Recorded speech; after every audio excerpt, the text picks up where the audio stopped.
Hello, what's up you guys, it's MikeyBoss56 here with another video. So, today, first of all, I know it's been like 3 or 4 weeks since I did a video, but the reason is, as you can see by the reflection, I'm in Florida. So, I'm pretty sure I've done a video in this place before, but today's video, I'm going to show you guys all the rods that I have down in Florida. So, the newest one that I have up here at the moment is this one. So it's the Bass Pro Shops Offshore Angler Tightline. They're just offshore angler tightline. It's a massive reel. I use it for surf fishing. This year I'm gonna hopefully try and catch a shark on it because shark fishing is amazing right now, so that's the goal.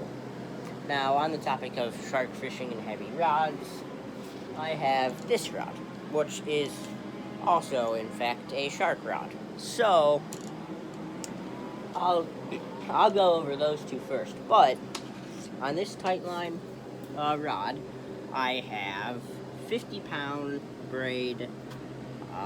I don't really remember the brand. I think it was, I want to say it was like the Bass Pro Shops brand. Just because it was cheap, and honestly, I have good luck with that brand. I've never had problems with it, so I'm perfectly fine using it. So, it's like a 10-foot rod, I think. Let's see. It says it on here somewhere. It is a 10-foot rod, 2 to 6 ounce lure, 20 to 40 pound line, and then 2 times heavy power, fast action. Now, I know it says 20 to 40 pound line, but the 50-pound braid, actually, there is a chance I might have 40-pound on there. It's either 40 or 50-pound braid because I know both of those can handle pretty much all fish because I have a decent amount of line on there. Most people put monofilament as a backing on the line. They'll put about half and half, so half braid, half mono, or fluorocarbon. That is just braid. What I end up doing is I end up putting a leader on it.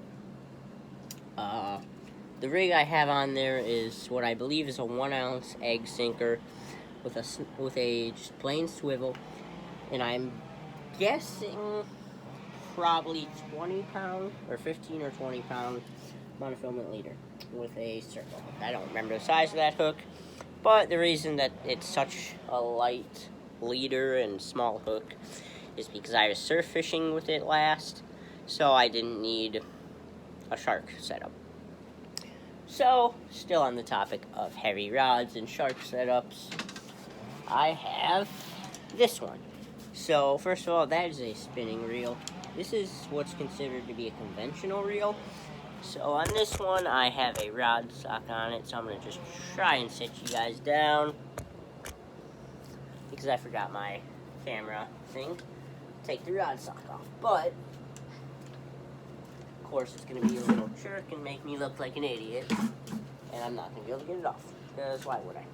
Wait, there we go. So, this setup I actually don't have rigged up at the moment, but I have a pretty much different setup on this. So, on my other rod I had straight braid. On this rod, I have a monofilament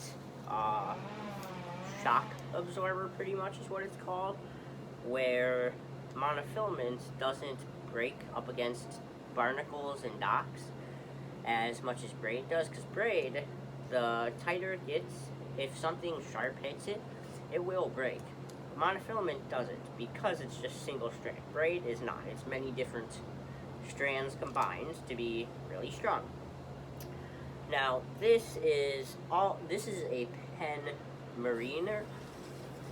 I don't know how to say that, but this is actually the first rod that I bought that was super heavy duty. I bought this rod 3 years ago, I think, 3 or 4 years ago,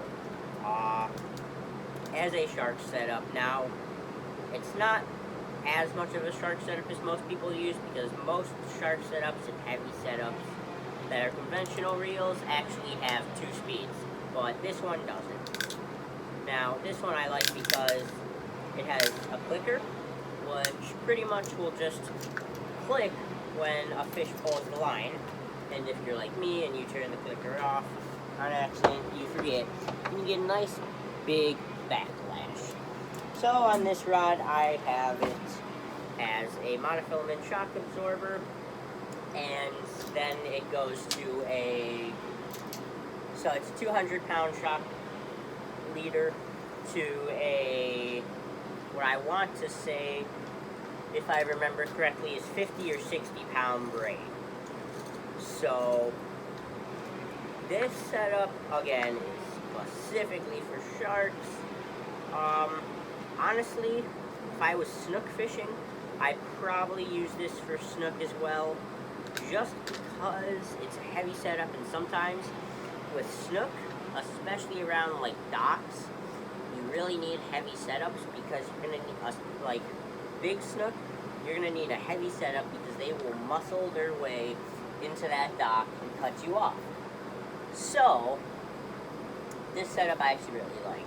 It's a great setup for, honestly, I want to say it was only about $100, which makes it even better because that means I'm saving money while getting a good setup.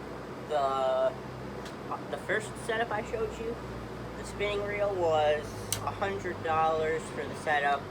I don't remember how much it was with line, but I think it was I think the line was about $15 because I spooled it myself. Since I can spool it myself, I just chose to spool it myself. This one I didn't because baitcasters are a lot harder to spool, because if you don't get it just right, it can majorly affect the performance of the reel, and it can just mess it up.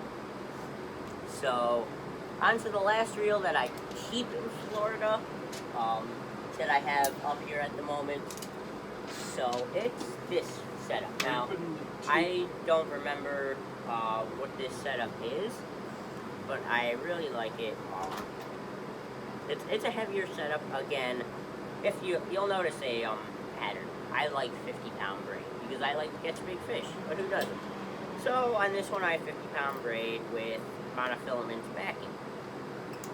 This rod I really like because actually the 50-pound braid casts really nice on it, and I usually have more leader on, but I don't this time, so yeah. Now, for a setup that I bring down here and bring back to Illinois is my bass setup. I love this setup. It's really good for just everything. It's a good all-around setup. It's a little heavy for bass, I'll admit, but it's the end of this video.